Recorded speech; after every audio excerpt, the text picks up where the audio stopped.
안녕하십니까. 행복한 아침 이재용입니다. 안녕하세요. 정예인입니다. 오늘은 12월 17일 금요일이고요. 행복진료실 준비해놨는데 그 전에 뉴스부터 몇 가지 살펴보도록 하겠습니다.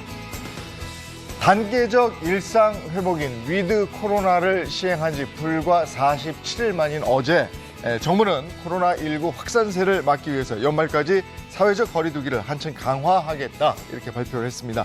이에 따라서 오늘 18일부터 16일 동안 사회적 거리두기가 부활되면서 수도권은 전면 등교가 중단됐는데요. 뿐만 아니라 사회적으로 사적 모임 인원은 4인으로 제한이 되고 식당 및 카페 영업은 밤 9시까지만 가능해졌습니다. 정부는 피해가 우려되는 소상공인과 자영업자에 방역지원금을 추가 지급하기로 했지만 준비 없이 일상으로 돌아갔다가 코로나 확산세가 커진 것은 아니냐는 비판이 나오고 있는 상황입니다. 한편 이 강화된 거리두기 지침에 따라 결혼식이나 돌잔치, 상견례 등 이 집안 대소사를 앞두고 있는 분들은 혼란을 피할 수 없게 됐습니다. 원래 돌과 팔순잔치 그리고 장례식의 경우는 접종 여부와 관계없이 99명까지 모일 수 있었고 접종 완료자만 모일 경우 499명까지도 가능했었는데요. 오는 토요일부터는 접종 여부와 상관없이는 49명까지 또 접종 완료자만 모이면 299명까지로 참석 가능 숫자가 줄었기 때문입니다. 결혼식의 경우 이 접종 완료자만 받을 때 허용되는 규모가 499명에서 299명으로 줄게 됐습니다. 하지만 몇 달 전부터 예약을 해야 하는 집안의 대소사인 만큼 갑작스럽게 강화된 방역 지침의 불편함이 커지고 있는데요. 모임이나 행사를 앞두고 있다면 달라진 방역 수칙을 잘 확인하셔야겠습니다. 한층 강화된 방역 수칙에 시름이 깊어진 분들이 있죠. 바로 연말 특수를 기대했던 소상공인 및 자영업자들입니다. 당장 이번 토요일부터 전국의 사적 모임은 4명만 가능한데 음식을 먹기 위해서 마스크를 벗어야 하는 식당과 카페에서는 2차 이상 백신 접종 완료자만 동석이 가능하고 미접종자는 혼자 이용하거나 포장과 배달만 가능한 상황이기 때문인데요. 정부가 이번 조치로 인한 자영업자 피해 보상을 약속했지만 전국 자영업자 비대위는 다음 주 대규모 집회를 예고하는 등 강하게 반발하고 있습니다.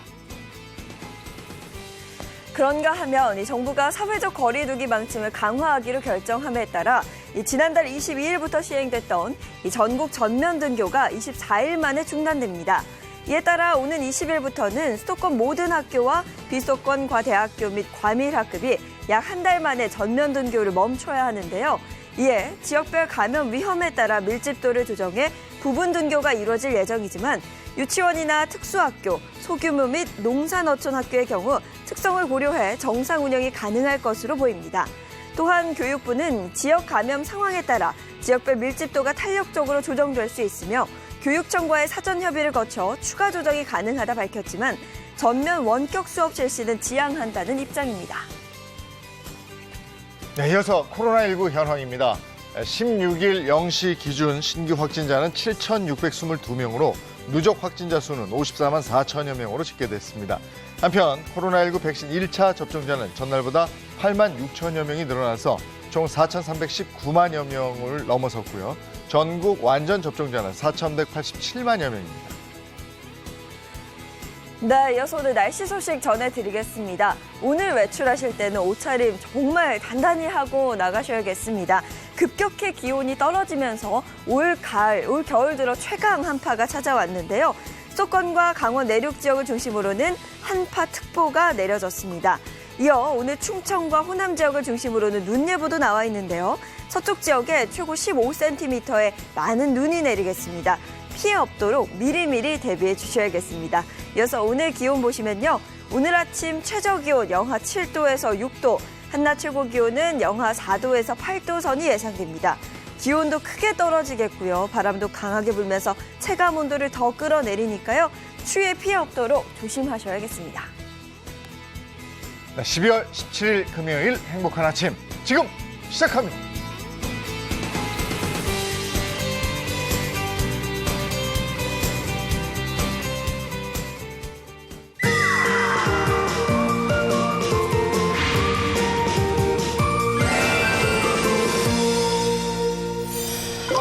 나오는데 한기가 확 느껴져요. 그쵸. 오늘부터 부쩍 추워졌습니다. 오늘 진짜 옷차림 따뜻하게 하고 네. 나가셔야 될 것 같아요. 한 가지 더 챙기셔야 되는 게 수도 계량기 동파. 겪어보셨어요?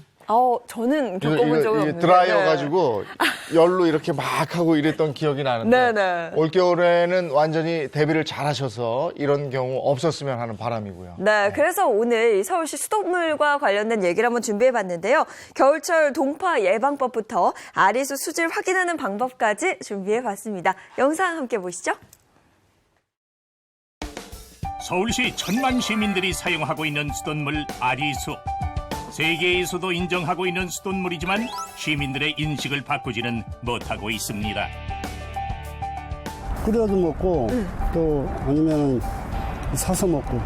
저 정수기물 섭취하고 있어요. 옛날에는 수돗물을 먹었었어요. 근데 이제 한 10년 됐나 정수기물을 사용하고 있어요. 선택의 폭이 넓어진 만큼 고민이 된다면 오늘 그 해답을 알려드리겠습니다. 수질에 관한 연구와 철저한 검사를 통해 관리되며 수도꼭지만 틀면 나오는 깨끗한 물. 오늘은 서울의 수돗물 아리수에 관한 얘기를 해볼까 합니다. 우리가 일상에서 접하는 식수는 크게 정수기 물과 먹는 샘물, 수돗물 이렇게 세 가지로 나눌 수 있는데요. 시민들은 평소 어떤 물을 즐겨 마시고 있을까요? 우리 어머님이랑 아버님은 평소에 어떤 물 섭취하세요? 끓이는 물을 끓여가지고 수돗물을 마셔요. 수돗물 끓여서 드세요? 예. 끓여도 먹고 또 아니면 사서 먹고. 옛날에는 수돗물을 먹었었어요. 근데 이제 한 10년 됐나 정수기물을 사용하고 있어요. 경제와 환경을 위해 생각을 바꾸실 분들에게만 뭔가를 보여드렸는데요. 오, 그렇네. 그렇게 많이 돼요? 네, 모르셨죠? 몰랐어. 시민들은 뭘 보고 놀라는 건지 궁금하시죠? 바로 수돗물이 가져다주는 장점 때문인데요. 정수기를 쓰지 않고 수돗물을 마신다면 연평균 약 26만 원가량을 절약할 수 있고요. 우리가 쉽게 사용하고 있는 플라스틱, 무분별하게 사용하는 플라스틱 대란을 막을 수 있는 착한 실천이기도 하고요. 또한 생산과 유통 과정에서 발생하는 탄소 배출량을 현저히 감소시킬 수 있다는 겁니다. 알면 알수록 장점이 더욱더 많은 수돗물이죠. 그런데 아직 놀라기엔 이릅니다. 서울시의 수돗물 아리수는 시민들이 더욱더 편리하게 이용할 수 있도록 스마트 시대에 발맞춰 발전하고 있습니다. 알아두면 이득인 꿀팁 대방출. 이사를 준비하는 분들이라면 유용한 정보인데요. 이사할 때 수도요금 정산 꼭 해야 하지만 참 번거로웠죠. 이제는 휴대전화만 있으면 언제 어디서든 간편하게 해결 가능합니다. 와, 간편하다 진짜. 아리수 앱 다운을 받고 아리수 톡으로 수도요금 확인과 납부까지 한 번에 뚝딱. 우리가 이사를 할 때 수도요금 정산을 위해 직접 전화를 걸어서 수도요금을 요청을 하잖아요. 많이 번거롭고 불편하셨죠? 그런데 간편하게 해결 가능합니다. 가끔 우리 집 수돗물 수질은 어떨까 그런 고민하시죠? 이번 꿀팁은 우리 집 수돗물 수질 확인하는 방법입니다. 아리수 톡을 이용해서 우리 동네 수질을 바로바로 확인할 수 있답니다. 좋다. 언제 어디서든 가능하니 안심하고 드셔도 되겠죠?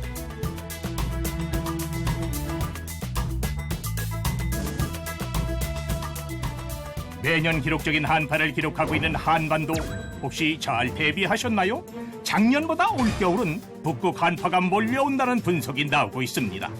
최강 한파로 기록될 올겨울.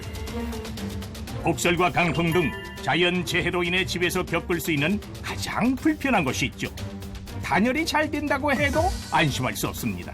얼면 터져버리는 수도 계량기, 수도관 동파. 최강 한파의 무엇인들 멀지 않겠습니까? 안 그래요, 여러분?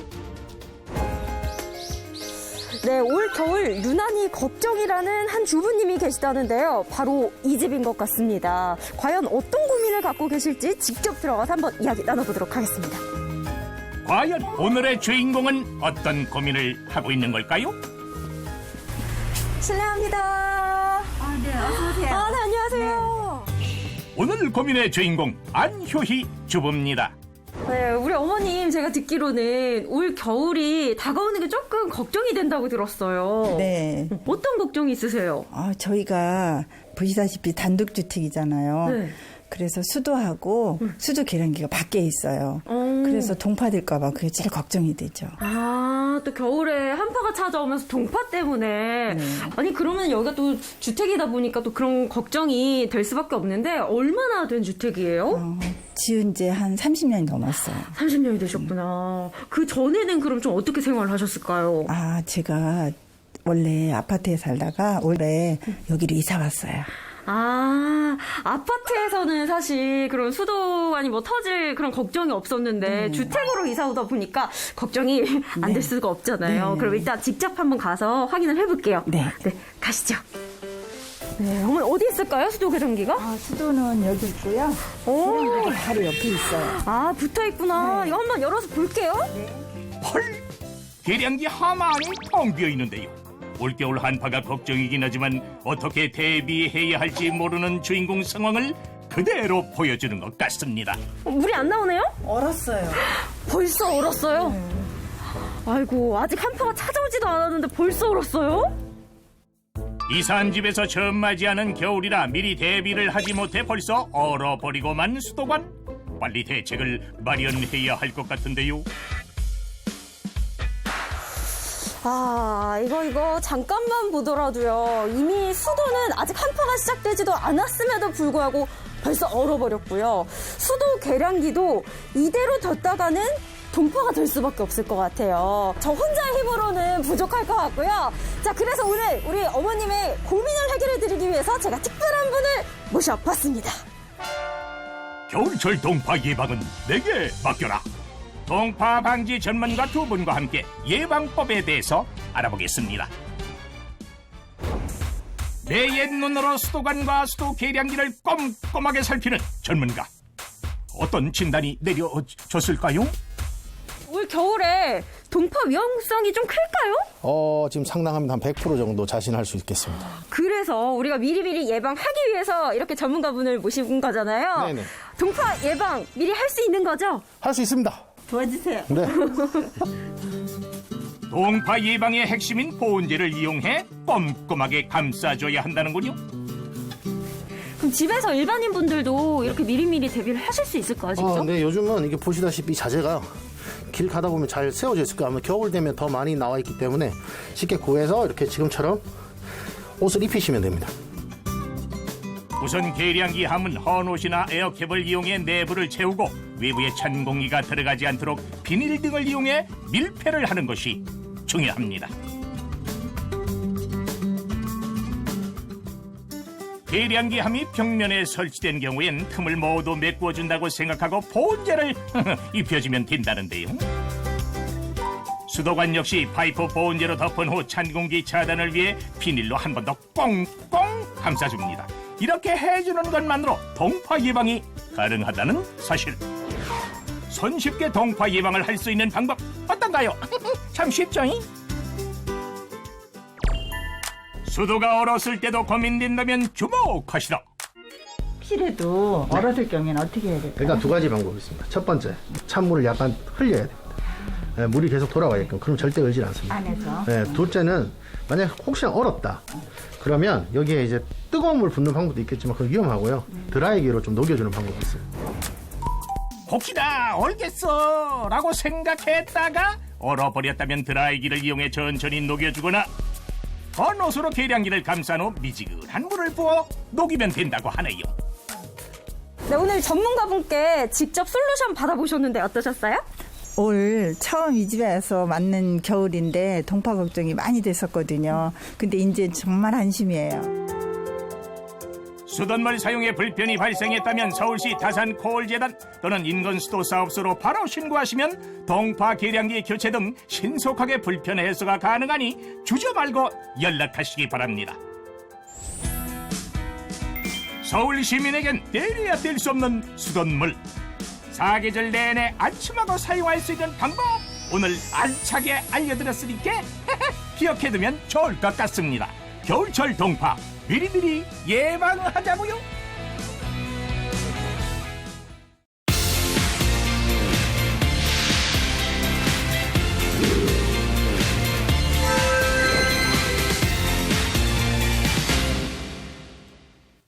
자, 오늘은 금요일 건강 챙겨보는 행복진료실 문을 열겠습니다. 네, 행복진료실에서는 여러분의 건강 궁금증에 대해서 속 시원하게 답해드리는 시간인데요. 우선 오늘 함께할 든든한 주치의 선생님들부터 소개해드리겠습니다. 장민욱 신경과 교수, 모산 한의학 박사입니다. 반갑습니다. 반갑습니다. 안녕하세요. 차윤환 식품생명과학 박사, 그리고 이보은 요리연구가입니다. 어서 오세요. 안녕하세요. 반갑습니다. 자, 오늘은 어떤 주제로 우리 건강을 챙겨볼까요? 힌트 주세요. 오? 10년마다 0.32도가 감소해. 저게 건강과 관련된 온도라고 생각이 드는데 혹시 사람의 체온이 조금씩 떨어진다? 그럴 것도 근데 같고. 너무 떨어지면 또 안 될 것 같긴 한데. 그러니까요. 우리 체온은 떨어지는구나. 그러니까요. 지구 온도는 올라가니까. 오. 자, 두 번째 힌트. 네. 아, 약간 월동 준비하는 네. 그렇죠. 방한아이 겨울인데요? 같은데요. 겨울에 입으면 좋을 거? 그렇죠. 그러니까 우리가 이제 좀 옛날 춥고 그러면은 또 그 시절에 월급 받으면 그렇게 부모님 빨간 내복 사드렸잖아요. 이렇게 따뜻하게 나시라고. 네. 다른 것에 비해 상대적으로 우리 월급의 가치가 10년마다 이거 아니구나. 자, 행복진료실 오늘 주제 공개합니다. 네, 행복진료실 오늘의 주제는요. 겨울 면역력 월동 준비가 시급하다입니다. 면역력 관련된 얘기네요. 그렇군요.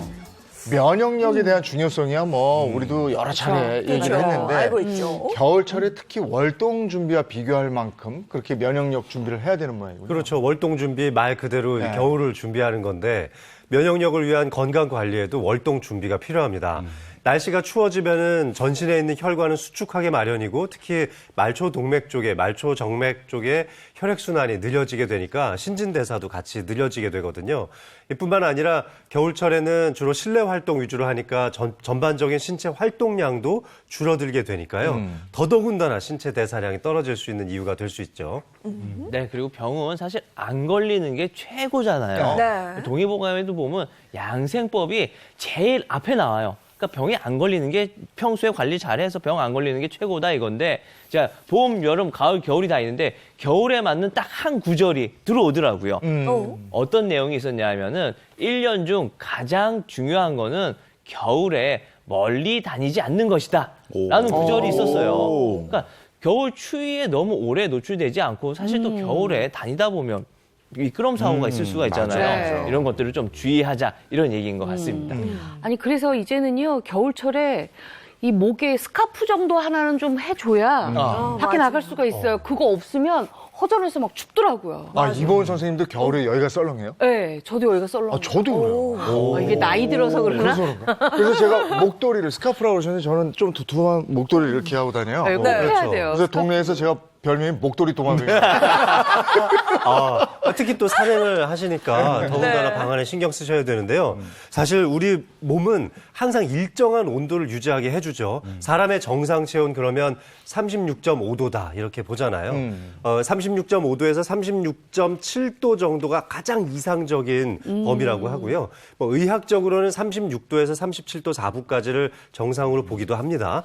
그런데 중년 이후에는 바로 이런 체온 관리가 더욱더 필요한데요. 그 이유는 65세 이상의 연령대에서는 평균 체온이 0.5도 정도가 더 낮습니다. 따라서 면역력 관리를 위해서 중년 세대의 체온 관리가 더욱더 시급하죠. 네. 아까 우리 서두에 보면 10년에 0.32도씩 떨어진다고 그랬잖아요. 네. 이게 연구 결과로 밝혀졌던 거예요. 예전 이제 독일에서 19세기 때 내과 의사가 최초로 이 체온 차트를 작성을 하기 시작했는데 당시에 이 공식적인 온도는 37도였습니다. 근데 이제 이후 계속 연구 발표에 따라서 1992년도에는 36.8도, 2017년도에는 36.6도까지 떨어진 거예요. 이 연구 결과는 2007년부터 2017년도까지 10년간 67만 명을 대상으로 했던 연구였는데요. 이제 체온 측정하고 체온 측정값을 이제 결과를 보니까 계산대로 해보면 사람 체온이 10년마다 0.32도씩 떨어지고 있었다라고 이렇게 볼 수가 있겠습니다. 아니 그러면 체온이 떨어지면 건강상에는 어떤 문제가 생겨요? 첫 번째로 면역력과 직결되죠. 체온 1도가 떨어지면 면역력 30%가 감소한다고 알려져 있죠. 이 체온이 낮아지면은 자율신경계가 조금 더 항진되게 되죠. 체온을 유지해야 되니까요. 이런 과정 중에서 이 면역계 세포 중에 림프구의 생성과 활성이 줄어든다고 보고되어 있습니다. 또 면역력이 떨어지면 제일 먼저 생각나는 게 또 바로 암 발생률이죠. 이 암 발생이 증가할 수 있는데 암세포가 가장 잘 성장할 수 있는 온도가 35도에서 35.5도입니다. 그래서 실제 암을 겪고 계시는 환자분들의 체온이 좀 낮게 형성되어 있기도 합니다. 게다가 이 혈관 질환의 위험성도 높아지게 되는데요. 혈관이 수축하고 또 전신의 혈액순환량이 줄어들게 되면 심장에도 과부하가 걸릴 수가 있습니다. 바로 혈관, 이 심장의 과부하는 곧 혈압의 상승으로 이어지니까 뇌경색이나 심근경색의 위험성도 높아진다고 할 수 있습니다. 아니 오늘 날을 잘 잡은 것 같아요. 오늘 정말 춥잖아요. 근데 체온 떨어지면 면역력 떨어진다고 하고 오늘 같은 겨울철엔 당연히 체온이 떨어지니까 면역력 관리 잘해야겠습니다. 그러니까 면역력을 사수할 비방이 필요하잖아요. 네네. 그 대책은 어떤 게 있는지 하나하나 살펴보도록 하겠습니다. 겨울 면역력 월동 준비가 시급하다 이렇게 되어 있는데 두 분 선생님 면역력 월동 준비법 알려주실 겁니다. 네, 이 추운 겨울 우리네 건강을 사수하기 위해서는 일단 월동 준비부터 제대로 해야 되는데요. 자, 먼저 겨울철 체온이 낮아지면은 우리한테 쉽게 찾아올 수 있는 질환들에 대해서 먼저 살펴보고 시작하겠습니다. 자, 저 깐깐한 장 교수는 진료 준비됐습니다. 네, 면역력 저하로 발생할 수 있는 질환은 뭐가 있을지 하나하나 좀 볼까요? 네, 면역력 떨어질 때 대표적으로 생길 수 있는 질환 첫 번째는 바로 대상포진이죠. 말 그대로 띠 대자와 모양 상자를 만들어서 이 띠를 이루는 방식으로 병변이 형성되고 바로 그 주변 부위에 엄청난 통증이 동반되는데요.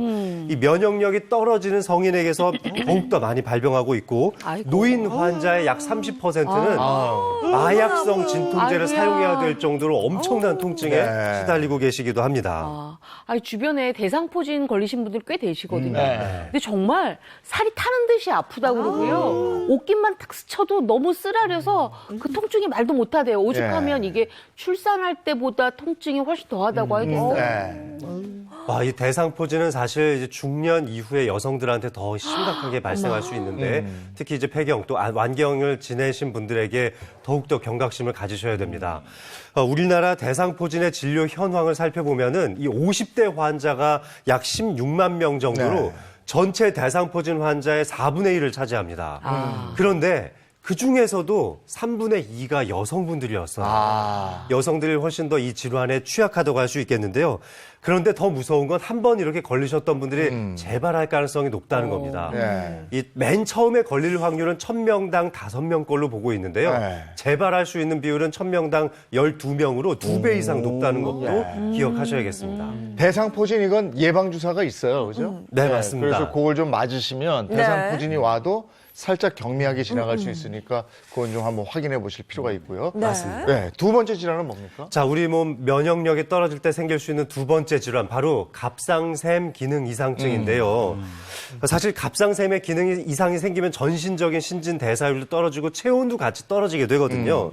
작년 2015년도에 보면은 이 작년에 의료기관을 찾은 이 갑상샘 기능 이상증 환자가 2015년보다 10만 명이나 늘어나서 56만 명에 육박했다고 하고요. 이 중에서 여성 환자가 47만 명이었습니다. 그러면 10명 중 8명 꼴이 또 여성분들이라는 셈이 되기도 하죠. 갑상샘 기능 저하증. 이 질환을 의심해 볼 만한 증상에는 어떤 것들이 있을까요? 일단은 갑상샘은 신진대사와 관련돼 있으니까 열 생성과 직접적인 관련이 있는데요. 체온이 떨어지는 것이 첫 번째고요. 그리고 전신적인 무력감과 또 피로감을 많이 느끼게 됩니다. 또 추위도 굉장히 많이 타면서 특히 이 목 아래쪽 주변이 많이 부어오르는 고이터라고 부르는 현상이 발생할 수 있고요. 전신적인 신진대사율이 떨어지면 체중이 증가하는 문제가 생깁니다. 피로감과 함께 식욕은 떨어지고 체중은 증가하는 문제들이 생길 수 있고요. 초기에는 사실 증상이 뚜렷하지 않으니까 내가 몸살 감기 걸렸나? 이렇게 그냥 착각을 하시는 경우도 많고요. 방치하게 되면 심장에도 과부하가 걸려서 심장질환이 생긴다거나 의식을 잃는 경우도 생길 수 있고요. 그 외에도 다른 위험 화병증들이 많이 발생할 수 있습니다. 이게 희한하네. 식욕이 줄어드는데 체중은 급증한다. 급증합니다. 이게 또 희한하네요. 맞습니다. 여성의 갑상선의 기능 때문에 신진대사율이 떨어지면 그럴 수 있습니다. 그렇구나. 네. 자, 세 번째 질환도 소개해 주시죠. 자, 우리 몸의 면역력 떨어질 때 위협을 주는 세 번째 질환은 바로 수족냉증입니다. 이거 나 요즘 찬데. 저도 그래요. 아니 수족냉증. 그런데 이렇게 손발 찬 사람들 거의 많잖아요 요즘. 아니 저도 이제 질환이에요. 맨날 이제 요리를 하다 보니까 아무래도 네. 물을 많이 만지다 보니까 손이 차갑거든요. 네. 근데 저는 이게 특별하게 이게 병이라고 생각을 안 했거든요. 노래도 있잖아요. 네. 젖은 네. 손이 서러워. 차네 이거네. 맞아요. 근데 이 손과 발은 심장에서부터 좀 멀리 위치해 있잖아요. 네. 그러니까 결국 혈액순환이 잘 안 되는 것도 한 번쯤은 의심을 해봐야 됩니다.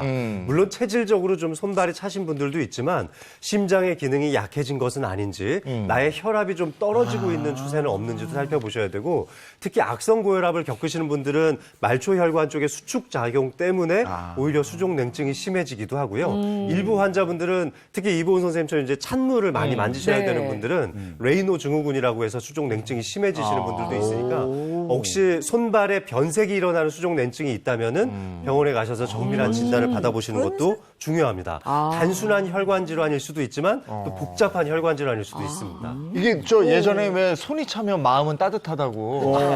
근데 이게 아니고 혈액순환이 안 되는 거. 근데 지금 이보은 선생님처럼 사실 수족냉증 그냥 내가 체질적으로 그렇겠지 네. 별다른 질환이 아니겠지 이렇게 아마 넘기는 분들이 많은데요. 사실 혈류의 흐름이 떨어지게 되면 노폐물이 많이 쌓이게 되잖아요. 이렇게 되면은 뇌 쪽 같은 경우는 혈관성 치매라든지 또 알츠하이머 치매의 가능성도 높아진다는 보고가 있고요.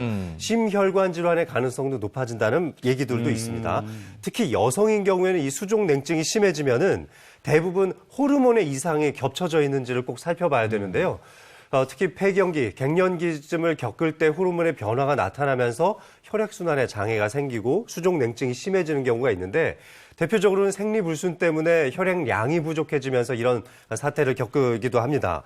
젊은 여성에서 만약 이런 문제를 겪고 있다면 난임이나 불임도 생각해 볼 수가 있겠고요. 네. 중년 여성이라면 여성 질환, 그러니까 자궁 근종이라든지 낭종 같은 것들이 생기는 건 아닌지도 의심해 볼 수 있습니다. 네, 면역력이 떨어지면 이런 무시무시한 질환들이 따라올 수 있다는 거거든요. 체온 유지 진짜 잘해야겠는데요? 맞습니다. 이 저체온증은 우리 몸 전신적인 건강에 영향을 미치는데 예를 들어 저희들이 이제 뇌 건강이 안 좋아서 뇌경색이 심각하신 분들은 일부러 저체온증을 만들어서 신진대사율을 떨어뜨리고 뇌를 좀 살리는 치료를 하기도 하는데요. 예를 들면은 34도 정도까지만 환자의 체온을 강제적으로 저희가 낮추게 되면 인슐린의 작용성이 떨어지면서 당이 굉장히 많이 오르게 됩니다.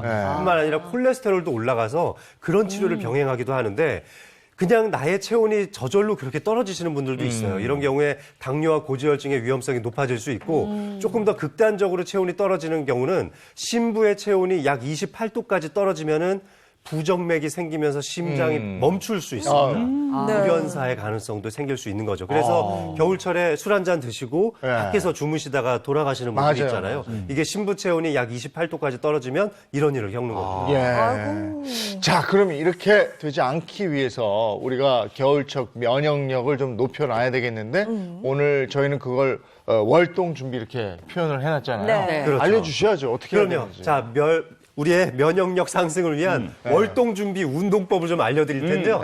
차 박사님 저랑 같이 좀 도와주시죠. 네, 그래서 아까 뭐 저보고 이렇게 공을 갖고 오라고. 야, 너 공놀이 하려고 그러는 것 같아요. 보니까. 네, 좋습니다. 자, 어떻게 해야 되는지 알려주시죠. 자, 우선 집에서는 조금 더 큰 공이 있으시면 더 좋을 것 같고요. 뭐 배구공도 좋고 저는 한 35cm 정도 크기가 되는 이 정도 공을 좀 추천드리는데 요거보단 조금만 더 크면 좋겠어요. 자, 이걸 가지고 서로 상대방과 던지면서 놀이를 할 건데요. 자, 제가 던져드리면은 옆으로 트위스트를 하면서 받아주시면 되겠습니다. 그래서 제가 오른편에서 차 박사님의 오른쪽으로 던져드릴 테니까 받아주세요. 자, 한번 해볼까요? 쭉! 좋습니다. 다시 한번 던져주십시오. 이런 식으로. 아이고, 잘하네. 네, 좋습니다. 아이고, 트위스트를 잘하네. 하는 거죠. 오, 야, 이거. 네, 이렇게 트위스트를 하면서 천천히 얹어주시는 거예요. 좋습니다. 전신 운동도 다른 쪽 하면서 방향도 해야지. 공에 집중을 할 수 있기 때문에 뇌도 조금 더 깨울 수 있고요. 네. 특히 이 운동은요 혼자 하실 수도 있습니다. 그래서 벽을 두고 이렇게 던지면서 반대쪽으로 받으실 수도 있거든요. 그래서 혼자 하시는 분들도 가능하다는 점. 반대쪽도 한번만 볼까요? 반대쪽. 네, 아니 집에서 좋습니다. 부부가 같이 하면 재밌겠는데. 네, 맞습니다. 영감 왜 불러 네, 좋습니다. 이들의 좋아요. 자, 이거 음악에 맞춰서 한번 해볼까요? 음악. 조금 더 신나게 한번 해보겠습니다. 자, 음악 준비되면 주십시오. 자, 음악에 맞춰서. 덩크슛이요. 아니 재밌겠는데요? 야, 이거 재밌겠는데? 야, 이거 봐봐요. 저 멀리 해도 되겠는데, 이게. 재밌어서. 조금 더 반대로 하는 것 같아요. 반대로 한번 해볼까요? 좋아요. 야, 이거 재밌다. 두 분이 팀으로 하셔야겠어요. 좋습니다. 열나고 있어. 조금 확실히 더 재밌고. 야, 확실히 거리가 있으니까. 실내에 나가서 조금 더 강력하게 해보면 좋을 것 같습니다. 네, 좋습니다. 야, 간단하게 할 수 재밌어요, 있는 이거. 운동이고요. 전신 운동이 되니까 벌써 좀 따뜻해지는 것 같은 느낌 들지 않습니까?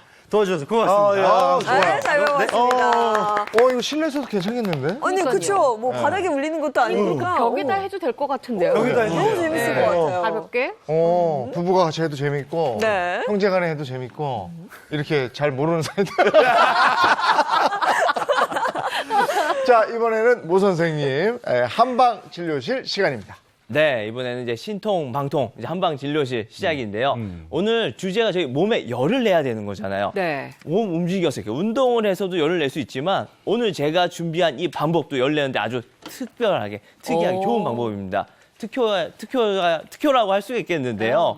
각탕법을 좀 준비해봤어요. 각탕? 각탕법. 각탕 뭐예요? 좀 생소한데요? 설탕, 각설탕?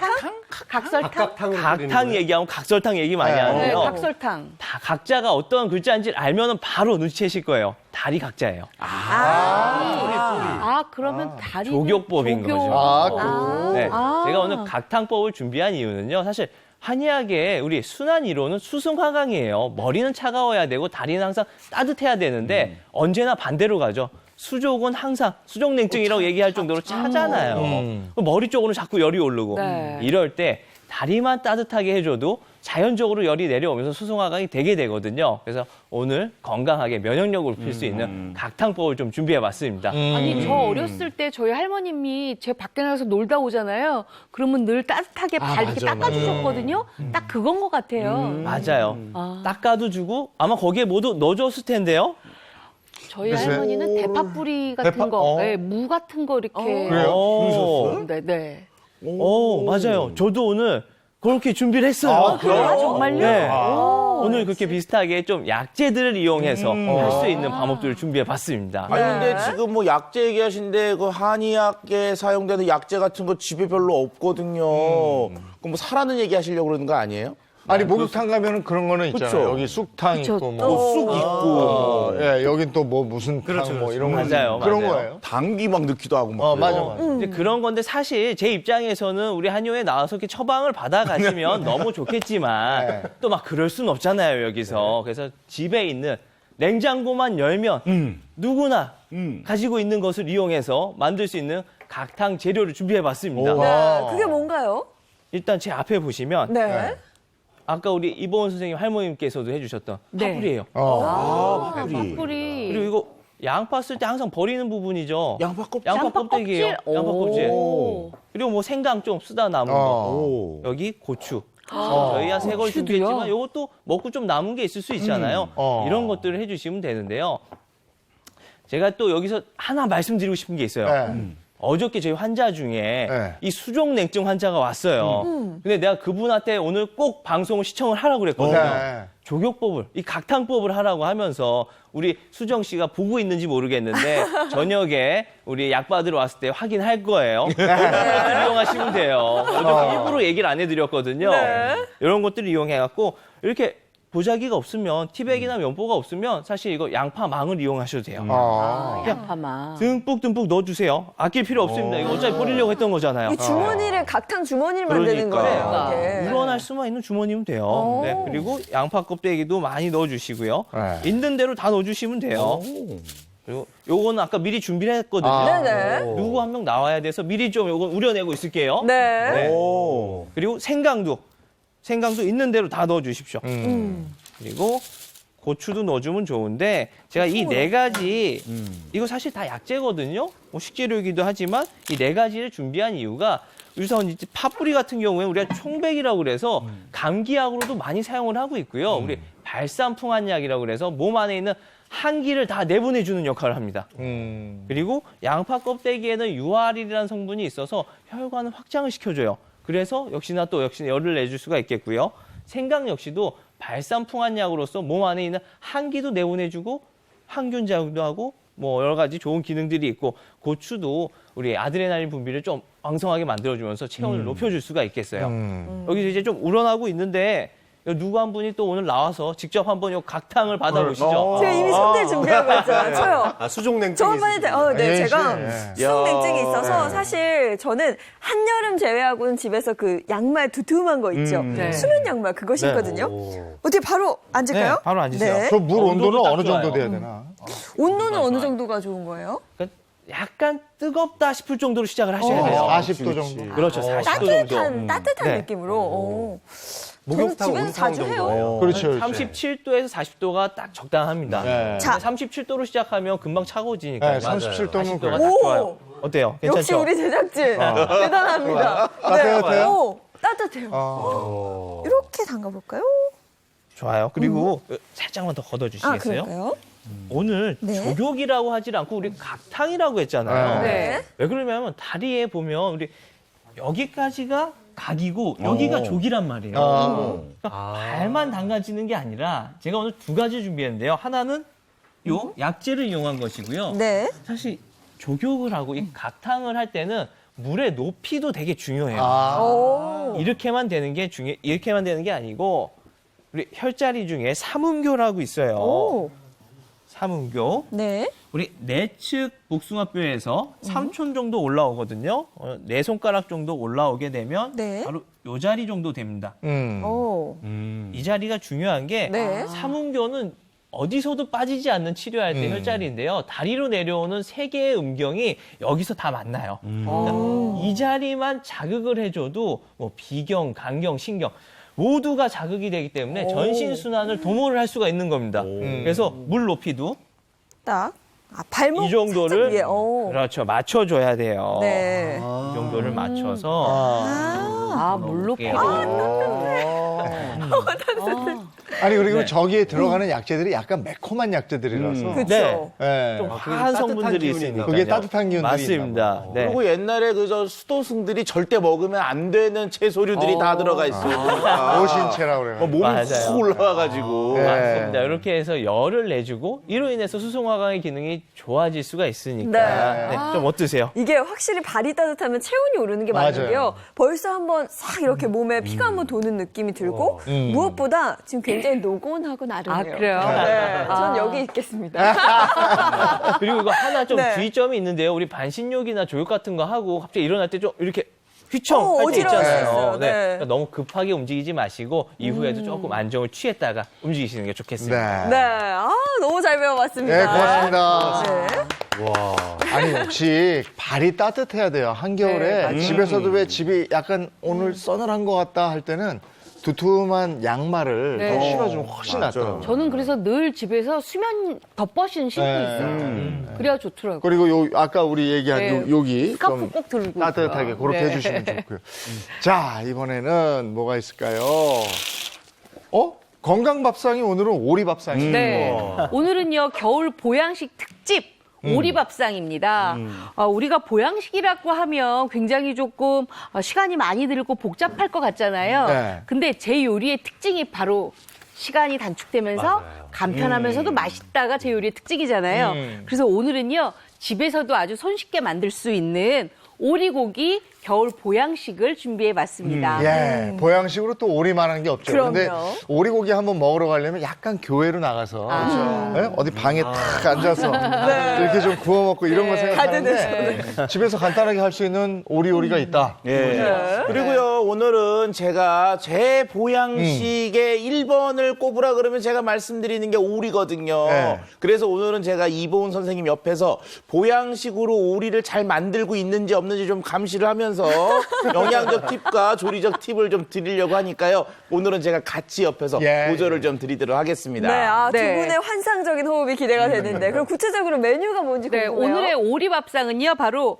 오리살 간장 주물럭과 들깨 오리탕입니다. 야, 이것만 들어도 막 기대가 됩니다. 예, 두 가지를 다 해주시는 거예요. 오리 밥상 시작합니다.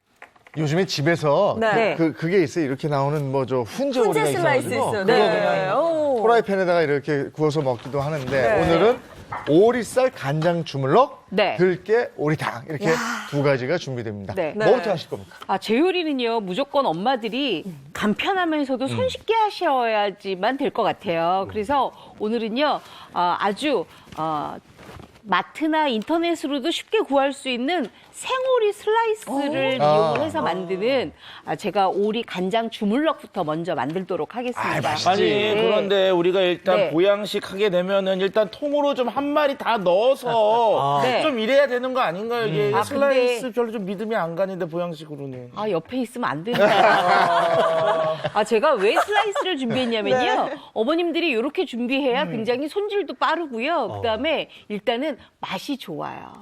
그리고 통오리는 구하기도 어렵잖아요. 맞아요. 그리고 이렇게 만들 때 손쉬워야지 내일도 또 해먹지 이런 생각이 들잖아요. 그래서 제가 이렇게 생오이 슬라이스를 준비했는데요. 제가 이거 준비할 동안 우리 차윤환 박사님께서 오리의 효능을 조금 얘기를 해주셨으면 좋겠어요. 일단은 우리가 보양식으로 떠오르는 여러 재료들이 있잖아요. 뭐 닭도 있고 꽁도 있고 오리도 있는데 저는 개인적으로 그중에 오리가 1등이 아닌가라는 좀 생각을 해봅니다. 왜냐하면은 오리 하면은 일반적으로 생각하시는 게 기름이 좋다. 오리 기름은 보약이다. 뭐 이런 얘기들 하시는데 실제로 오리의 기름은 올레산과 리놀렌산과 같은 불포화 지방산이 풍부히 들어있는 액상 형태의 지방 형태를 갖고 있습니다. 그리고 이런 것들이 다른 육류에 비해서 풍부하게 들어있고요. 자, 그 다음에 체내 필요에 따라서 이것들이 들어오면 지방산이 약간 변하면서 혈행을 잘 돌게 해주면서 면역력도 올려주고 체온도 올려주는 그런 효과가 있습니다. 아울러 단백질의 다양한 아미노산과 비타민, 무기질이 풍부한데요. 그중에 특히 비타민 A가 풍부하게 들어있는데 이 비타민 A는 눈에도 좋지만 항산화 효과가 있는 항산화제이기 때문에 이런 것들 겨울철에 드셔줘야지만 면역력이 쭉쭉 하고 올라가게 됩니다. 여러 가지로 좋네. 그러니까. 이렇게 영양소가 많으니까 요리를 그렇게 얘기하죠. 날개 달린 소다. 맞아요. 저는 여기에 셀레늄이 들어있어서 더 좋은 것 같아요. 이게 세포 손상을 방지하는 거라서 특히 이제 치매를 앓으시는 분들한테도 이런 영양소를 권하기도 하거든요. 그래요? 네. 그래서 저는 지금 제가 오리를 이렇게 생오리 슬라이스 된 것을 먹기 좋은 크기로 이렇게 썰어놨어요. 그랬으면 요 오리 간장 주물럭이니까 채소가 같이 들어가면 좋잖아요. 그래서 요거 꽈리고추 들어가면 정말 맛있죠. 그다음에 오리에는요 마늘이 들어가면 훨씬 더 궁합이 좋습니다. 그리고 오리가 살짝 기름지다 하시는 분들도 계시죠? 그 맛을 조금 삭감시키면서도 맛을 업그레이드 시키려면 다진 청양고추를 넣으면 되는데요. 만약에 집에 아이들이 있어서 다진 청양고추가 조금 부담스럽다 하시는 분들은 그냥 풋고추 넣으셔도 괜찮습니다. 그리고 요거 생강이랑요. 그다음에 마늘까지 준비하시고요. 또 오리를 훨씬 더 맛있게 만들어주는 게 바로 요 다진 양파예요. 요 향신채를 다 넣어줘야지만 오리가 훨씬 더 맛있게 잘 볶아집니다. 그래서 일단 이렇게 볶으시나요 이제? 네. 좀 볶아드릴까요? 어떻게 할까요? 아니요, 제가 조금 할게요. 올려주시고요. 소리부터 맛있어요. 네. 그러니까 여기다가 요걸 다 넣으셔야 돼요. 양파. 향신채를 다 넣어주세요. 그다음에 마늘. 그다음에 아까 얘기한 다진 청양고추. 그리고 생강. 그리고 요거 마늘. 다진 마늘도. 네, 다진 마늘도 또 들어갑니다. 네. 그리고 이렇게 꽈리고추까지. 이렇게 해서 요걸 이렇게 볶아주세요. 저 여기 볶는 동안에 제가 또 돌발 질문해도 될까요? 네. 그 이보은 선생님 요리를 평상시 보게 되면은 채소를 먼저 볶다가 고기를 넣는 경우도 상당히 많았는데 네. 오늘은 같이 넣었거든요. 네. 뭐 이유가 있을까요? 이유가 당연히 있습니다. 네. 왜냐하면 이렇게 향신채하고 오리 여기 슬라이스된 생오리하고 볶아주잖아요. 그러면 오리 안에 있는 불포화 지방산 기름이 훨씬 채소하고 곁들여져서 이 뭐랄까요 오리의 맛이 찰지다고 할까요? 그리고 살집이 굉장히 튼실해서 이렇게 굉장히 맛있는 볶음이 만들어지거든요. 이렇게 해서 향신채에 의해서 이렇게 다 볶아주셔야만 좋습니다. 혹시 그 오리에 가끔 이렇게 약간 오리 비린내라는 누린내 날 수 있죠. 난다고 잡아주게. 그런 가능성을 좀 없애려고 좀 먼저 넣으신 건 아닐까요?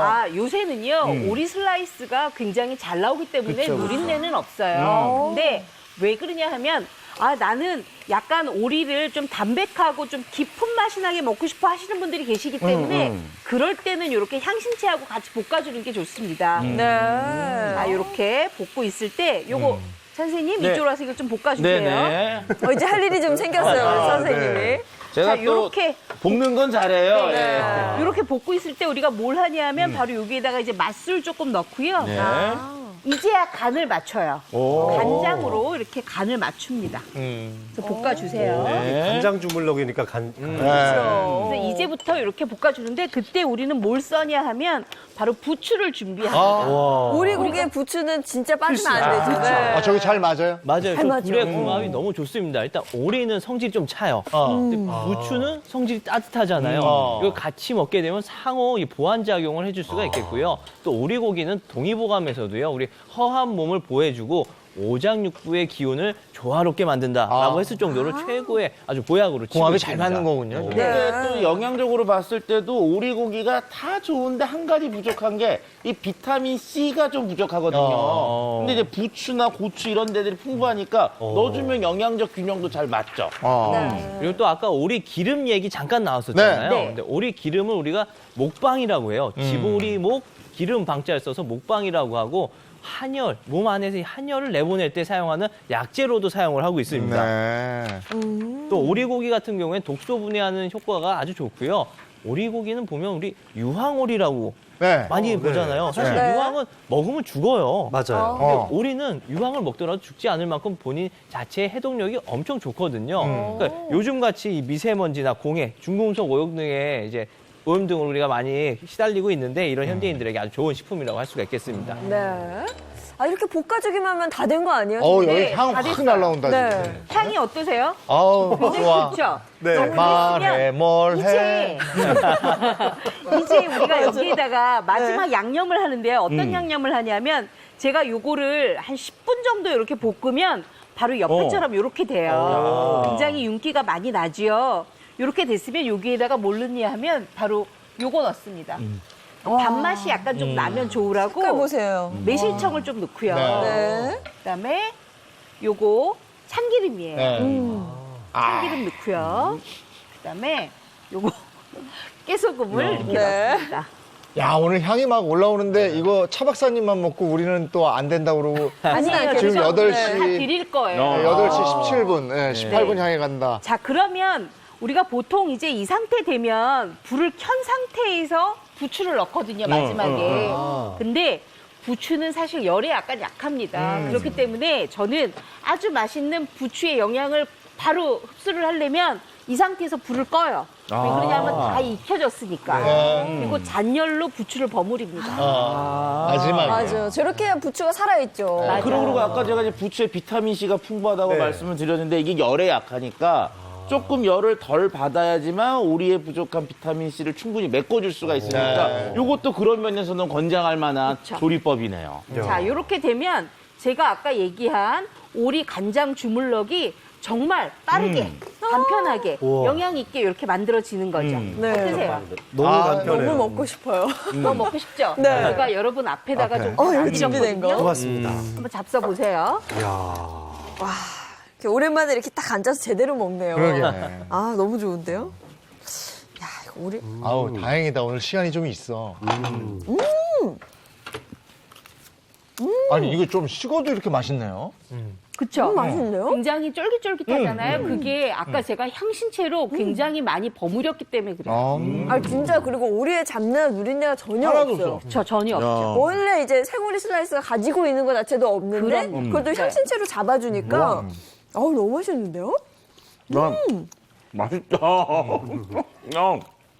야, 여기 안에 또 마늘이 있는 거 같이 드셔보세요. 맞아요. 너무 마늘 맛있어요. 너무 향이 싹 맛있어요. 네. 돌면서. 이게 어르신들 드시기에도 부담 없을 것 같아요. 네. 딱인 맞아요. 부분이 없어요. 그냥 이렇게 씹기도 좋고. 그리고 제가 굉장히 볶을 때 향신채로 충분하게 맛을 들여서 볶았기 때문에 오리고기가 연육이 잘 돼가지고 굉장히 연합니다. 야, 오리고기의 그 잡내라고 할 만한 것 전혀 안 느껴지고 정말 맛있는 돼지 불백을 먹는 것 같은 느낌이 맞아. 들어요. 그렇죠? 너무 그 맛있어요. 맛이에요. 이게 네. 연한데 고기가 막 연하다고 풀어지는 게 아니고 쫄깃쫄깃해서 네. 식감도 살아있어요. 오리고기 그렇죠? 같지가 않아요. 진짜 맛있는데요? 와, 너무 맛있네요. 전에 용인 어디에 이만한 돌판에다가 응? 이렇게 많이 오리 있죠. 네. 확 구워주는 데 있어요. 아, 별채식으로 이렇게 돼 있어가지고 가족들하고 거기 가서 오리고기 먹었던 그런 추억이 기억나서. 생각이 나요. 네. 아, 맛있네요. 네. 자, 이거는 오리 간장 주물럭이었고요. 네. 오리 간장 주물럭으로 오늘 끝나는 게 아니고 또 있어요. 네. 두 번째는 뭐죠? 두 번째는요. 정말 아주 진한 맛의 오리의 그 진한 향과 국물 맛을 지금 느낄 수 있는 들깨 오리탕입니다. 아, 오리탕 좋죠. 제가 들깨 오리탕을 차분차분하게 알려드릴 테니까요. 이거 한번 확인을 한번 해보세요. 네. 일단 여기 고기를 준비를 했는데요. 이번에도 슬라이스를 사용하시네요. 네. 왜냐하면 우리가 굳이 뼈 있는 오리까지 같이 사용 안 해도 되는 게 이렇게 슬라이스만 해도요. 이 오리살에서 나오는 단맛, 그다음에 감칠맛이 굉장히 좋고요. 그다음에 우리가 조금 들깨 오리탕을 오래오래 끓여야 되잖아요. 근데 이렇게 살집만 갖고 있어도 그 맛이 충분하게 우러나서 굳이 오리 한 마리를 안 넣어도 충분합니다. 네. 야, 그래도 그게 좀 고민이 이제 좀 이제 탕은 이렇게 네. 좀 뼈째 넣어서 이렇게 좀 우려내서 약간 그 오리 사골 느낌도 좀 나면서 이래야 되는데 그걸 어떻게 재현하실지 이게 조금 궁금하시죠? 예, 궁금해요. 제가 오늘 이렇게 슬라이스 생 오리살로만 해도 충분하게 단맛도 나면서 굉장히 뭐랄까 진한 감칠맛도 나는 그런 탕을 만들 건데요. 제가 아주 특별한 비법이 또 있으니까 꼭 알려주시죠, 조금 그거는. 이따가 제가 같이 알려드릴게요. 네. 자, 이렇게 해서 오리는 적당하게 이렇게 썰어서 준비를 해주세요. 자, 이렇게 오리가 적당하게 썰어서 준비가 돼 있으면 이 오리는 이렇게 냄비에다가 먼저 좀 담아놓고요. 네. 요것도 역시 고기를 일찍 시작하시네요. 네. 담아놓고요. 그 다음에는 준비할 게 뭐 있냐면 들어가는 재료를 먼저 준비를 해놓고 시작을 할게요. 요거 대파예요. 요새 대파가 달고 맛있거든요. 특히 겨울 대파가. 그렇기 때문에 이 대파를 이렇게 한 4, 5cm 길이로 썰어서 반만 갈라서 이렇게 준비를 해주시고요. 그 다음에는 요거 어머님들 만약에 집에 있으시면 요거 그냥 고사리, 고사리. 쓰셔도 되는데 요거 그냥 살짝 데침해서 쌀뜨물에 살짝 데침하면은 고사리 비린내도 안 나니까 그렇게 준비를 해주시고요. 그 다음에 김장하셨을 때 남아있는 우거지들 있죠. 있죠. 우거지들, 배추 우거지들. 그거 아니면 시래기. 불에 불려서 아주 부들부들하게 만든 다음에 쫑쫑쫑쫑 썰어서 이렇게 준비를 해주시고요. 그다음에 저는 오리탕에 이렇게 무가 들어가면 훨씬 더 좋더라고요. 요즘 겨울무 맛있잖아요. 맛있잖아요. 그래서 이거. 무 이렇게 그냥 썰어서 시원하지, 저거. 네, 아주 무가 시원하게 들어가면. 만들고요. 그다음에 요 무가 들어가면 오리의 그 국물 맛이 훨씬 더 달달합니다. 야, 제가 봤을 때는 네. 오늘 이보은 선생님의 그 오리탕에 뼈 느낌을 주는 게 저 무가 아닐까. 네, 맞아요. 왜냐면 뼈가 들어가는 오리탕에 무 잘 안 넣는 것 같거든요. 맞아요. 그 느낌이 아닐까 생각이 이 들어요. 무가 들어가면 굉장히 시원하면서도 달큰하기 때문에요. 충분하게 드실 수가 있어요. 그래서 무까지 이렇게 다 준비를 했습니다. 야. 자, 그다음에 제가 아까 비법이 하나 있다 그랬잖아요. 또 비법이 뭐, 바로 뭔가요? 이거예요. 요게 뭐냐 하면 바로 표고버섯입니다. 아. 이 말린 표고버섯을 저희가 충분하게 말린 표고버섯을 충분하게 물에다 불려놓는데요.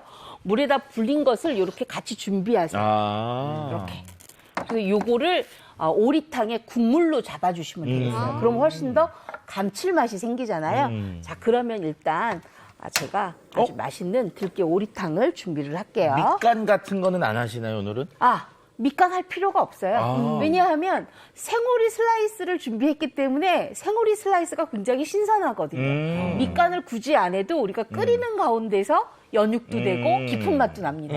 그래서 오늘의 제가 알려드리는 행복한 아침의 들깨 오리탕은 정말 스피드하지만 깊은 맛 나는 들깨 오리탕입니다.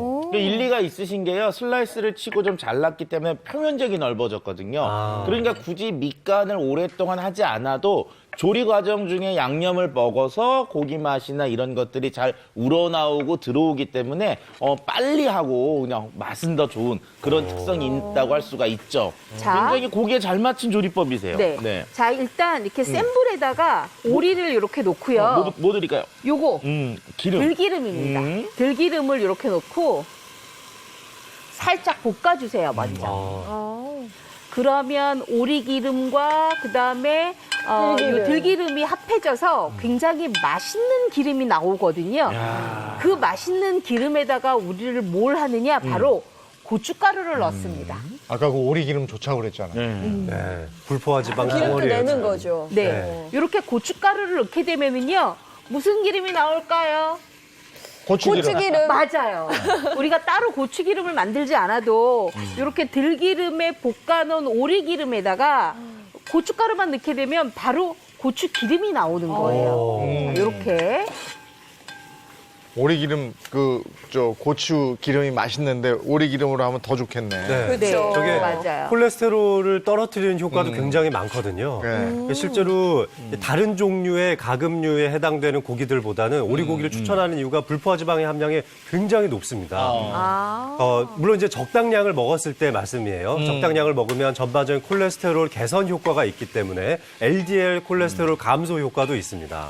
우리가 오리 하면 이제 기름 얘기하잖아요. 근데 오리가 기름을 왜 만들까요? 라고 하면은 오리가 물에 떠야 되잖아요. 그래서 실제로 오리가 한 청소년기 이 정도 지나면 이 기름을 만들어서 자기 깃털에 막 바르거든요. 근데 이런 것들이 물에 닿아서 굳으면 안 되니까 불포화 지방 형태의 이 기름들을 만드는데 이런 불포화 지방산이 풍부한 오리기름이 우리 몸에 들어오면은 LDL을 낮춰주고 HDL을 올려주고 중성지방을 떨어뜨려주는 즉 혈관 내에 있는 지방 상태를 굉장히 긍정적으로 바꿔주는 데 도움이 됩니다. 아니, 그렇게 되면 혈관 건강에도 당연히 좋죠. 그렇죠. 네, 동맥경화를 예방하는 데에도 효과가 있다고 할 수 있습니다. 자, 지금 보시면 한번 보실래요? 와, 맛있게 바뀌었어요, 벌써. 지금 기름이 막 나와서 그게 약간 고추기름이 돼가지고. 고추기름을 제가 안 만들었어도 충분하게 맛있는 기름이 지금 흘러나왔잖아요. 자, 그럼 이때 간장을 넣는데요. 요거 진간장이에요. 그다음에 요거는 국간장이에요. 그리고 다진 마늘 넣다가 좀 넣고요. 그리고 다진 생강을 좀 넣어주세요. 다진 생강 넣고 생강 나서 같은 게 들어가니까 또 몸도 따뜻하게 해주네요. 다진 생강을 이렇게 넣고 난 다음에 매워요. 약간. 그러니까 지금 벌써 이거 그 매운 그 제육볶음 그런 느낌 나서 야 지금도 맛있겠어요. 그냥 이대로만 먹어도. 맞아. 이대로 먹어도 되겠는데 정말. 아예 좀 참으세요. 들깨 오리탕 만들어야죠. 그랬으면 이제 여기다가 우리가 준비한 대파. 단맛도 날 것 같아요. 네. 드시면. 대파가 엄청 많이 들어가네요. 이렇게 많이 들어가야 파가 이게 얼마 전에 맛있어요. 한때 비싸가지고. 그다음에 아까 우리가 버섯물 만들어 놨잖아요. 버섯물 만들고 난 다음에 버섯 이렇게 썰어주세요. 그리고 아까 제가 고사리 이렇게 만들어 놨었죠? 고사리도 이렇게 넣어주세요.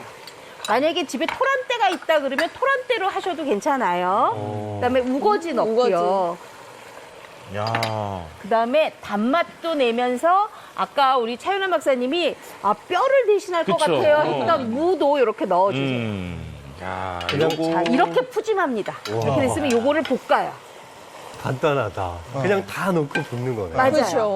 만약에 이거를 뼈 있는 통오리로 했다 그러면 다시 살 발라야 되고 어머님들이 좀 약간 귀찮으실 수도 있는데 이렇게 생오리 슬라이스로 해서 이렇게 만들어 놓으면 정말 간편하면서도 맛은 맛대로 다 나니까 얼마나 좋아요. 그리고 저도 뭐 집에서 살짝 그 살림하는 남자로서 이 뼈가 음식물 쓰레기가 아니고요. 일반 쓰레기이기 때문에 맞아요. 이렇게 봉투에 넣고 좀 놔두다 보면 냄새 나요. 맞습니다. 그런데 이렇게 딱 발려 있는 거 쓰면 그런 뼈 쓰레기 처리에 대한 부담감이 없으니까 좀 더 자주 오리고기를 먹을 수 있을 것 같습니다. 또 이게 자, 이렇게 계절이랑도 됐으면- 딱 맞는 것 같아요. 지금 오늘의 주제가 사실 우리 몸의 열내잡, 면역력 피자였잖아요. 자, 다시 한번 말씀드리면 오리의 기름 우리 먹방이라고 그래서 오한과 발열을 몸 안에서 다 한결을 날려주는 역할을 하고요. 요즘처럼 이제 3이라고 할 정도잖아요. 네. 미세먼지가 심해서 중금속 오염이 심할 때 오리를 먹어준다 그러면 역시나 해독 기능이 있기 때문에 오리를 많이 먹어주시면 좋을 것 같습니다. 네. 네. 자, 이때 여기 맛술을 좀 넣고요. 그리고 다시 한번 볶은 다음에 아우, 난 저기다 떡볶이 떡 넣었으면 좋겠어. 무가 떡처럼 보이기도 해요, 지금. 자, 이제 넣습니다. 어떤 물을 넣느냐? 바로 요거. 버섯 우린 물. 네. 아, 저런 그래서 감칠맛이 이제 탕이 다르죠. 되는 거예요. 야, 이렇구나. 들깨 오리탕을 만들고 있습니다. 아니, 근데 재료만 준비하면 되게 간단해요. 그렇죠. 그렇죠? 엄청 간단하죠. 다 넣고 그냥 물만 부으면 되는 근데 거잖아요. 재료 준비하는 게 일이잖아. 하긴 그래요. 저는 들깨오리탕 그래가지고 약간 그 백숙 같은 느낌. 아, 저도 맞아요. 그렇게 그런 생각했는데 그게 아니라 이 겨울철에 추우니까 약간 좀 붉은 색깔의 탕을 만드셨어요. 얼큰 탕이요, 얼큰. 이렇게 해야지만 몸에 열도 좀 나고 그렇죠. 체온도 좀 올릴 수가 있잖아요. 네. 안성맞춤이죠. 자, 그러면 제가 아까 비법이 있다 그랬어요. 표고버섯 물도 비법이지만 이 비법이 꼭 하나 들어가야 돼요. 뭔데요?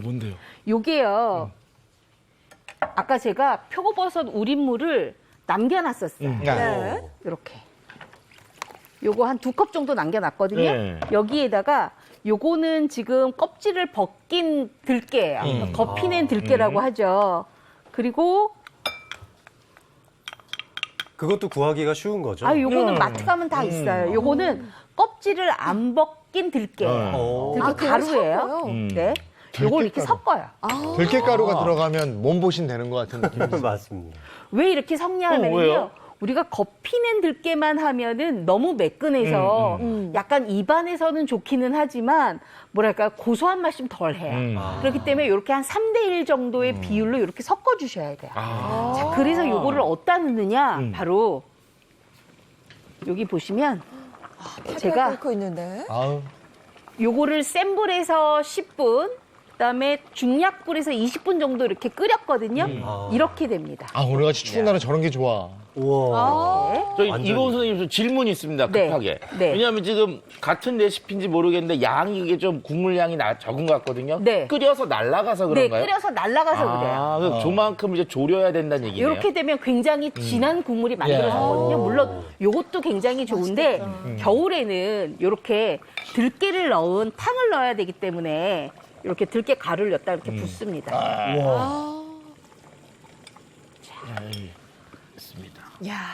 이렇게 되면 왜 우리 이재용 아나운서는 그 광주에 가면 오리탕 있지 않아요? 예, 그 있죠. 골목에 오리탕 골목 예, 있잖아요. 예. 딱 지금 그 스타일인데 맞아. 다른 데 오리탕은 약간 뽀얀데요. 예. 저는 약간 광주 스타일로 약간 매콤하게 이렇게 만들었어요. 아, 저거 좋아요. 매콤하게. 근데 저 들깨탕 같은 경우 좀 텁텁해서 싫다는 분들 계시는데 네. 몸에 되게 좋잖아요, 들깨가. 아유, 엄청 좋죠. 오, 네. 야. 이렇게 돼서 이제 들깨를 넣어서 한 5분간 끓였더니 이렇게 됐어요.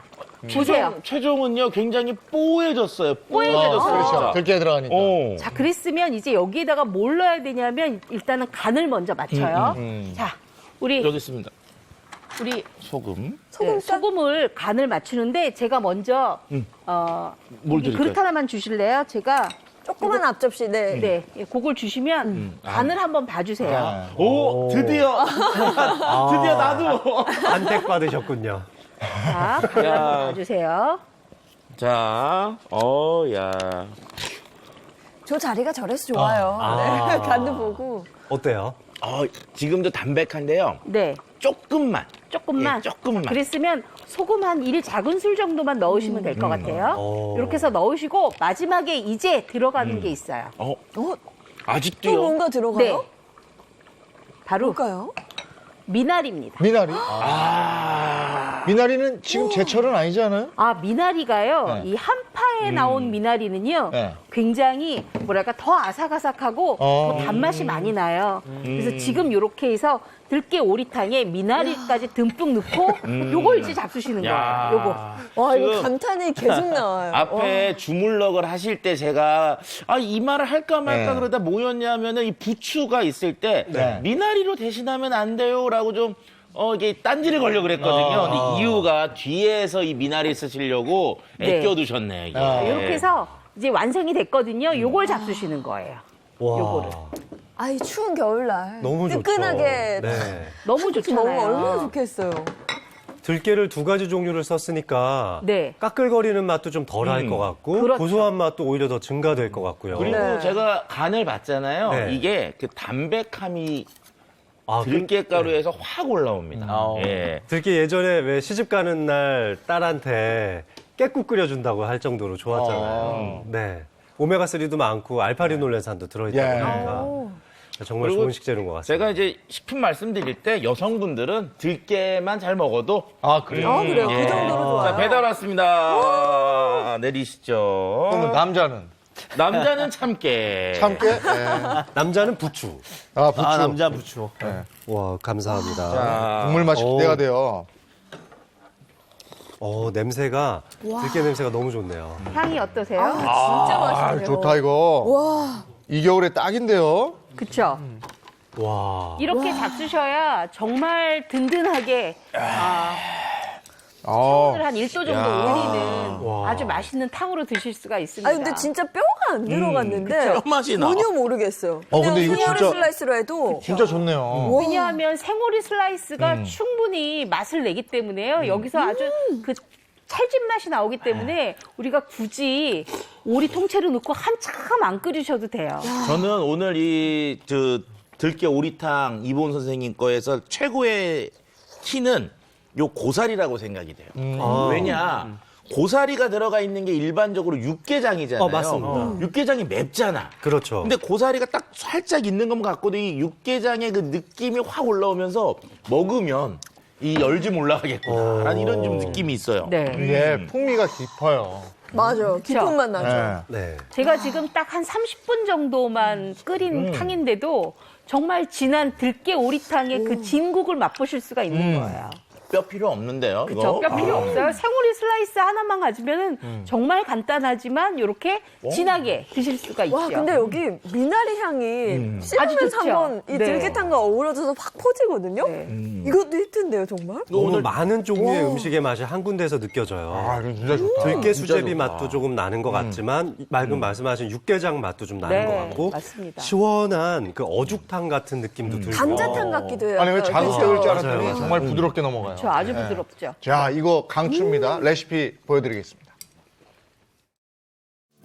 면역력 높여줄 오리밥상. 오늘의 메뉴는요, 생오리 슬라이스를 이용한 오리쌀 간장 주물럭과 들깨 오리탕입니다. 먼저 주물럭부터 시작해볼까요? 오리쌀은 먹기 좋은 크기로 썰고 채소들도 손질해둡니다. 팬을 뜨겁게 달군 후에 손질한 재료들에 갖은 양념을 넣어 볶다가 간장과 매실청, 참기름을 넣어줍니다. 고기가 다 익으면 불을 끄고 부추를 넣어 버무린 다음 깻가루를 뿌려주면 오리쌀 간장 주물럭 완성! 두 번째 요리 들깨 오리탕도 시작해볼까요? 생오리 슬라이스와 대파는 비슷한 크기로 썰어두고 고사리는 데치고 우거지는 삶아서 준비합니다. 냄비에 오리쌀을 넣고 갖은 양념과 함께 볶다가 고추기름이 우러나면 이 손질한 채소들을 넣고 더 볶아줍니다. 다음으로 버섯 우린 물을 붓고 30여 분간 끓여줄 건데요. 이때 버섯 우린 물에 들깨를 개서 만든 들깨즙을 넣어주는 게 포인트입니다. 끓고 있는 오리탕에 들깨즙을 넣고 5분간 끓여주면 걸쭉한 국물이 만들어지는데요. 여기에 미나리를 듬뿍 올려주면 들깨 오리탕 완성입니다. 부쩍 추워진 날씨에 면역력 챙기는 건 필수! 오리 밥상으로 면역력 월동 준비를 해보시면 어떨까요? 예, 면역력 높이는 오리 간장 주물럭 그리고 들깨 오리탕 오늘 만들어 주셨는데 이야 이거 꼭 한번 해서 드셔보세요. 강추입니다. 강력 추천. 기가 막힙니다. 진짜 너무 맛있어요. 면역력 높이는 비법 한 가지씩만 더 제안해 주세요. 저는 일단 오늘 이렇게 정말 보양식 같은 좋은 네. 음식을 먹는 건 너무 중요하다고 생각하고 영양소가 골고루 차려져 있는 좋은 음식과 또 반신욕 같은 거 좀 같이 해보셨으면 좋겠습니다. 알겠습니다. 오 선생님. 네, 간단합니다. 우리 걸으면 살고 누우면 죽는다고 했습니다. 너무 춥다고 가만히만 있지 마시고 좀 움직여 주시는 게 좋겠습니다. 네, 차 박사님. 예, 일단 뭐 먹는 게 최고죠. 근데 뭘 먹느냐? 우리가 이제 뭐 배달 음식이나 인스턴트 식품 이런 거 좀 피하시고 오늘 요리한 거와 같은 이런 가정식 그리고 어머님이 만들어 주신 것 같은 다양한 음식이 들어있는 이런 건강식, 보양식 이런 거 한 끼 정도 챙기는 것이 건강을 지키는 방법입니다. 네. 주말 오는데요. 오늘 그 만들어드린 오리탕, 들깨 오리탕 준비하셔서 아주 따끈한 겨울 보내시기 바랍니다. 벌써 땀나요, 저. 아니 그리고 겨울철에는요. 괜히 추운데 난 안 추워 이러지 마세요. 추우면 체온 관리하셔야 됩니다. 네. 그래서 면역력 확 높이십시오. 고맙습니다. 고맙습니다. 오늘 추운데 오늘부터 주말 내내 추울 것 같죠? 네, 내일은 더 춥다고 합니다. 이렇게 추위가 심할 때는요, 외출은 좀 자제하시고 집에서 저희 방금 먹어봤잖아요. 따끈한 오리탕으로 체온 올리시면 어떨까 싶습니다. 좋은 주말 보내시고요. 저희는 다음 주 월요일 아침 7시 30분에 돌아올게요. 행복한 아침, 행복한 하루, 그리고 행복한 주말 보내십시오. 고맙습니다. 고맙습니다.